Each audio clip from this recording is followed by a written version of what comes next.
Good morning. It's Thursday, June 30th. It's the last day of June. How do they go that month? What are the months? Anyways, there's only 30 days in June. So this is our last day here for June. But I am Dr. Tony Rail Sutherland, and with me is Parrish Murphy, who is our co-host today. Hi, Parrish. Hey, how you doing? Thank you for having me on the big show, Dr. Tony. Oh, wonderful. Well, it's not my decision. It's Melanie's, but I'm so happy when you're here. Also, I envy you, Parrish, because you're going to be interviewing Vel Lewis, who is one of the greats in jazz music, and I'm excited. So I'm going to concede and let you have the fun. Don't hate me because I'm beautiful. Don't hate me because I'm beautiful. Well, Parrish, tell everybody how they can find us so they can follow us. Well, we're live on Houston Community College District Facebook page. We're also on YouTube, and we're also on Twitter, LinkedIn, Instagram, and on HCCTV noon, 5 p.m. and 10 p.m. Monday through Friday. Okay. So as you know, today is Virtual Family Fun Day. And as we said before, Parrish will visit with a local musician who's leading his annual summer camp at an HCC campus this year. We get to visit with, as I said before, Vel Lewis, who is CEO and founder of the F2F Music Foundation. Welcome to the show, Vel. Thank you so much. Great to be here. Appreciate it. I love your music. I love what you do, and I can't wait to hear your interview. Thank you. I didn't know that. Okay. Okay, well, Parrish will be with you in about 10 minutes from now, okay? Okay, thank you. But first, we've been talking about how HCC supports gender and sexual identity equality. Today, as we end Pride Month, we visit with a department that makes sure we don't face discrimination of any kind. We have with us today Renee Mack. She is the manager of EEO Compliance and Training at the HCC Office of Institutional Equity. Welcome back to the show, Renee. Well, good morning to you and to everyone. Thank you for having me. Great. Well, discrimination is serious all year round, but we thought that this was a good time to have you on to talk about it. So let's begin with the HCC policy. How its inclusion of sexual orientation, gender identity, and gender expression. What would you like to share about all that? Well, what I'd like to do is really go from a historical perspective with regard to HCC and what we've been able to do with regard to the LGBTQ plus community. The first thing we did is in 2010, we stood up a diversity and inclusion office. And one of the things that we were really, really focused on is the whole idea of inclusion. So that's why when you see an HCC policy, you will always see terms like gender identity, gender expression, and sexual orientation. Again, because we wanted to be very inclusive with regard to, what our policy would speak to. And I'm happy to say that this is not something that we did, a couple of years ago because it was trending. No, we did this all the way back in 2010. So that's something that I'm extremely proud of. We're always innovative. I don't know if innovative is the right word, but we're starters. We lead the pack, you might say. Absolutely. The other thing, and progressing in terms from a historical standpoint, in 2011, we installed a program called Safe Zone. And the whole impetus for that is that we wanted our students particularly to feel really safe in going to individuals and talking about their challenges, their issues, and what have you. So Safe Zone, most of you will know that is a national program. And so in the normal HCC fashion, we took what everybody else was doing, and then we put the HCC, version together. And interestingly, we had over 40 volunteers with regard to, and this includes faculty and staff who committed to go through training with regard to listening and what an appropriate response would be. We also, and I don't know if you guys can see you. Yeah. Well, It's we upside down, but that's okay. it's already first. It just turned, but that's okay. What I wanted to say about that is that we were very serious and very intentional, because basically what we did is we commissioned one of our public relations people to, take a look at what we really wanted to do and the logo that we wanted to form. So I know that was a quick snippet, but what it really transmits is that it's a quilt. And most of you will know that a quilt, when you bring all of the parts together, it makes a beautiful tapestry. And that's exactly what the logo for Safe Zone was set out to, to display. So basically, all of the individuals that went through training, they got emblems of the logo, and that emblem was so that students could identify who they could go to and who might be receptive to whatever their concerns are. And of course, we actually, inform students as well. Excellent, excellent. Well, now, there's always challenges with everything anybody does, of course. So what are some challenges that you ran into with all of this?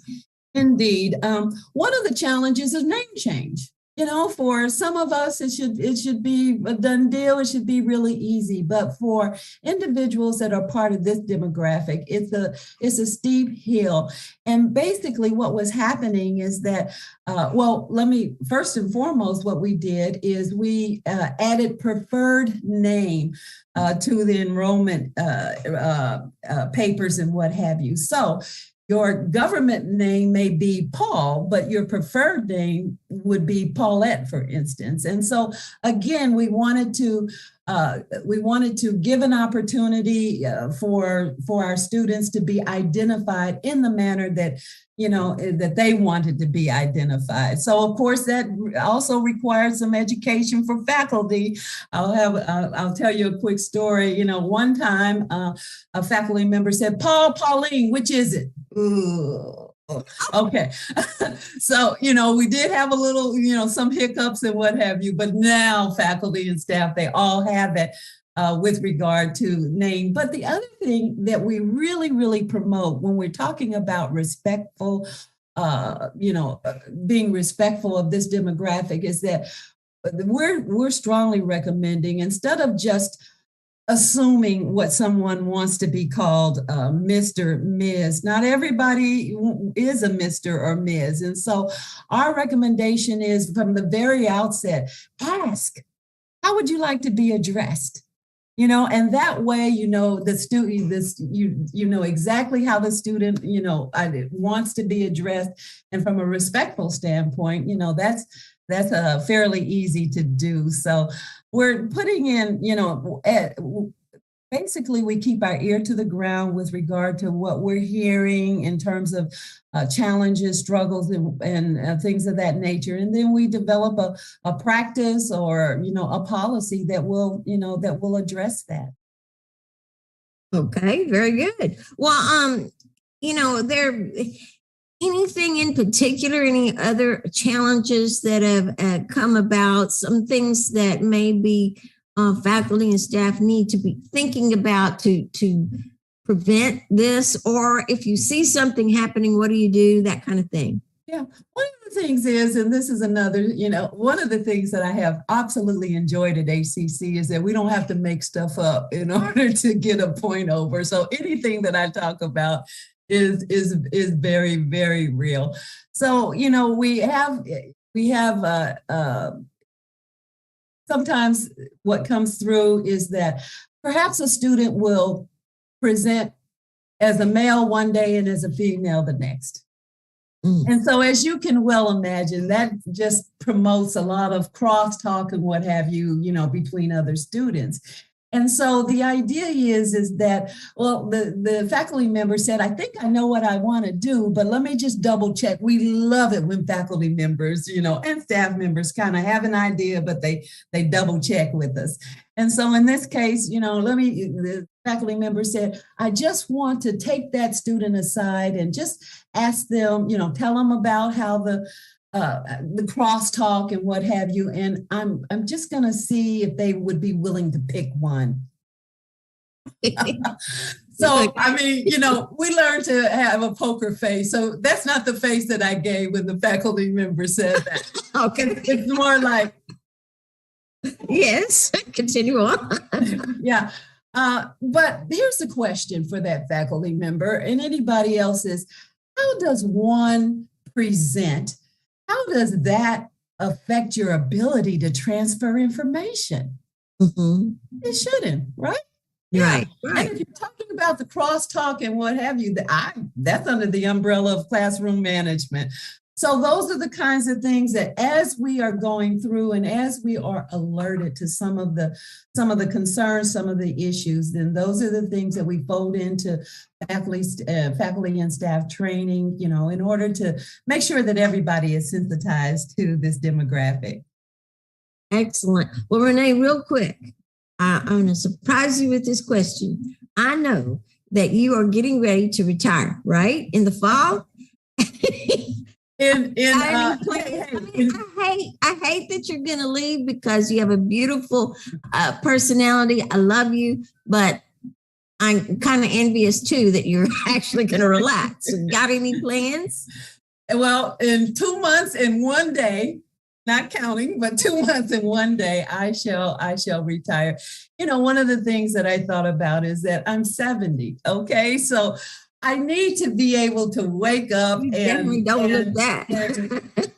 not have to go anywhere or do anything or talk to anybody. So the idea was, I was thinking, this job is a really fun job, very interesting, never a dull moment, but never a dull moment. I need to step aside and let somebody else have some fun, right? Somebody else needs to have some fun. That's right. Okay. So I'm an RV person. I don't own an RV, but certainly since I'm going retired, that sounds and looks, wonderful. So we'll see. We'll see what happens. But I am interested in the RV life and just going to historical places throughout and just having a ball. Oh, wow. Sounds good. Well, thank you, Renee Mack. She is manager of the EEO Compliance and Training for HCC's Office of Institutional Equity. And we'll have information about that office in our post after the show. Thank you, Renee. Thank you all and take care. Okay, Parrish, it's your turn. You get to interview Vel Lewis. She has a wonderful smile, and it's that great retirement smile. The glow of retirement is in her smile. Oh, man. Thank you so much, Dr. Toning. We have the pleasure of interviewing today Mr. Vel Lewis. He is CEO and founder of F2F Music Foundation, which is leading the F2F Music Summer Camp at HCC's Stafford campus. Vel, how you doing, man? Doing pretty good. Thank you. Man, thank you for being here today, man. I was just looking over some of your bio. You have had a lengthy career in music. Absolutely, yes. Can you give me a little bit of your background so everybody can know? Because you actually work with one of my favorite artists.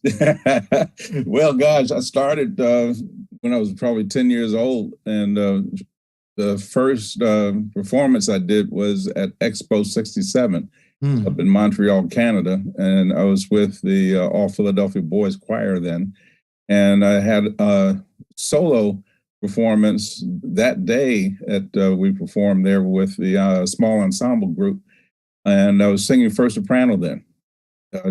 Yeah. Okay. And it was pretty nice. I mean, I think it was about 2,000 people there in the amphitheater, so it was a little scary, but it helped me get over the fear of performing as I went, continued into the different other groups and performances and so forth. And then started doing some recording as I was in high school with gospel groups. One in particular was the Dixie Hummingbirds. That was a real experience to be working with the lead singer, who was also a producer of other gospel sessions that he brought me in on. And played with quite a few people, met one very famous person, Mr. Paul Simon of the Simon and Garfunkel. Oh, wow. Legendary Paul Simon. Yeah, he was actually in the studio while I was recording it, and I was in shock. So From that point, moving into R&B with Philly International Records. I was with a group called the Futures, and we traveled pretty much throughout the East Coast and Midwest with a pretty big hit called Love Is Here. I was on the Gamble Records label. And from that point, went to the Delphonics a few years later and toured with them for a couple of years. And I know most people probably recognize their songs as Didn't I Blow Your Mind This Time? Oh, absolutely. And, you know, those things. And that led me into living in California. So then I was out there for about 30 years and worked with music production library team as a songwriter, and ended up with some music on some popular shows, The Sopranos, Fresh Prince of Bel-Air, Friends, Mad About You, and then other entities such as was it Wife Swap, I think was another show that had some of my music on it. And then began touring soon after that with Dionne Warwick. Good. And you also work with my favorite artist, George Benson, Never Give Up on a Good Thing. So you've been doing this quite some time. That's great. Well, I actually didn't work with him, but I did meet him. I ran into him at a airport while I was changing planes while I was on tour with Dionne. But with George, my partner, who is Michael Garvin, he's the guitarist songwriter on the new single that we have out, which is called Playtime. And Michael actually penned that song, Never Give Up on a Good Thing. So working with him has been just amazing, because this man has 33 top 10 hits. Wow, can't beat that. And yeah, and I had to ask him the other day, we did a show here in Missouri City together. I said, oh, by the way, of those 33 hits, how many of those was number one? He said, 20. Okay, that's a good record. Now, Vel, I want to ask you something because I was very interested. F2F, what does that mean, and how did you start that? Well, I always say God woke me up one morning at about 3 a.m. and inspired Wakes me up every morning. Well, yeah, I wasn't expecting to get up that early, but yeah, I sat on the side of the bed and I had this name in my mind that I'm sure it came from him, because I was dead asleep. And the name was Faith and the number 2 and Form. So I had to just question that, well, what is this supposed to mean? And it said faith to form leaders of tomorrow, faith to form musicians that need help with careers. And I said, wow, this is something that I've been wanting to do. So thank you, Lord, I can move on with this. And I just continued. So we worked together with another friend of mine who is on our board. She's a retired Houston ISD music therapist. And we got all the paperwork together to file for our 501c3 status with the government. Got our tax ID in place, and bylaws have been set up and so forth. And we just continued moving on along to help students here locally. Awesome. Now, you have a summer camp that's coming up in July that you're doing at HCC. Tell us about that and your partnership with HCC. Yeah, we've actually been running this summer camp for the last 3 years. This is our third one. We had been in plans with HCC 2 years ago, prior to the pandemic. Just as we were planning to launch it, the pandemic hit, and we said, oh, okay, got to postpone this. But we stayed in talks throughout the years to make sure that we could really fine tune a summer camp that would be in person and on campus in partnership with HCC. So with this camp this year, we're bringing in, I believe, somewhere around 25 students, which are coming from different parts of the city, primarily Fort Bend County. And then they will have a chance to experience presentations by recording artists, friends of mine that will come in and do performances for them. Also show them how to enhance their confidence level so that they play better in school and competition. And also for training, so that they can play better. And while doing that, we're going to have some fun with some STEAM presentations where different instrument manufacturers will participate and do presentations about how instruments are built, the background from a science, technological standpoint, what type of engineering goes into creating and making different instruments and so forth.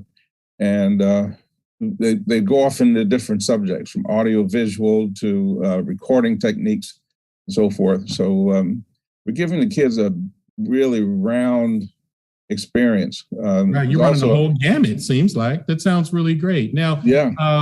We're a little short on time, but I definitely want everyone to know that you have a podcast. Can you tell me briefly about that and where we can see you? Yes, that's on our website, and it is audio podcast, so they can be downloaded and listened to in the car or wherever you might be. Just click the tab podcast on F2F Music Foundation.org.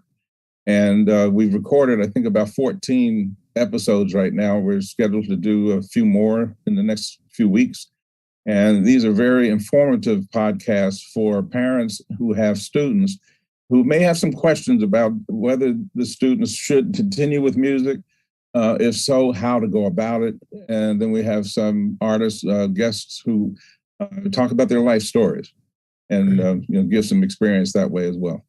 Okay, well, Vel, I look forward to actually meeting you in person, Vel. I was reading your bio, and it's really great. Thank you so much, Vel. Vale Lewis is CEO and founder of the F2F Music Foundation, which is leading the F2F Music Summer Camp at HCC's Stafford campuses. We'll have information in our post about that after the show. Once again, Vel, thank you so much. Thank you so much. Appreciate it. And you cannot meet him without me. I got to meet him too. Thank you so much. Sounds good. Okay. Okay. So now we got some things we need to tell you guys about. One of them is put some pep in your step. Deadline for that today is today. Now you employees and staff and faculty know exactly what I mean by pep. Year-end PEP review documents must receive a status of acknowledged by the employee no later than today.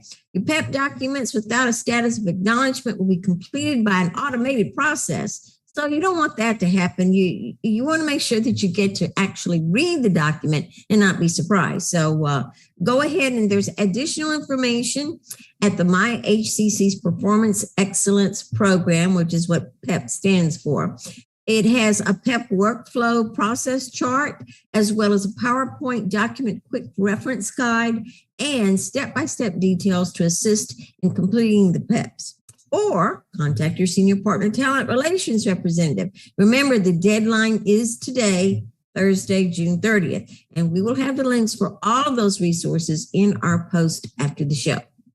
Also, HCC's Entrepreneurial Initiatives Division and Verizon has one more STEM summer camp to empower middle schoolers with next generation technology. It happens July the 11th and to July the 29th. That's July 11th to July 29th at Houston Baptist University. We'll have registration information on our post after the show. And we have Mental Health 101 lunch with Naming. HCC's Counseling and Ability Services is partnering with the National Alliance on Mental Illness for its Mental Health Matters Luncheon in July. HCC student Nicole Kwan will be among the presenters, and the virtual luncheon is open to HCC students, staff, and faculty. Now remember, it's virtual, but it's from noon to 1:30 on Thursday, July 14th, and we'll have information about that in our post after the show. There is a media arts student showcase happening. The spring compilation screening includes student projects from filmmaking, audio recording, technology, and music business programs that happens from August 15th. That happens through, it's going on right now. It happens through August the 15th on YouTube. Registration is not needed. We'll have the information on our post after the show. And get your degree for free. At least try to, because we have what we call the Eagle Promise. It is back. HCC's promise is to help you earn a degree for free. The HCC Eagle Promise program offers qualifying students money to cover tuition, fees, and books each semester. So don't wait, apply for it. You may be eligible, and that would be great. And we'll have information for that in our post after the show. And more summer classes are coming up, and fall registration is still ongoing. You can still register for smaller summer semester classes, but fall 2022 registration is going on now. Course options are still online anytime, online on a schedule, hybrid, in-person classes, and hybrid lab classes. For registration on all HCC programs, go to hccs.edu/apply. That is hccs.edu/apply. And don't wait. You got to go, because if you want the class that you want, you got to get it now. So apply today. Wait up the bridge. Tomorrow, Friday, we have a treat when Dr. Melissa Miller Waters tells us about her new job as Faculty Director of Educational Policy and Co-Director of Accreditation and Compliance. That sounds like a mouthful. That is. She'll be working with Dr. Kurt Irwin, who is always working on new innovations in educational services for our students. So actually, it sounds like a mouthful, but it actually is going to be about some fun stuff. So thank you for joining us. Thank you, Parrish. Always wonderful when you're on the show. Always good. Always fun to be on the big show, Dr. Tony. Thank you. And thank you, audience. We'll keep you up to date with the latest in community and college news. So we'll see you next time on Up to the Minute.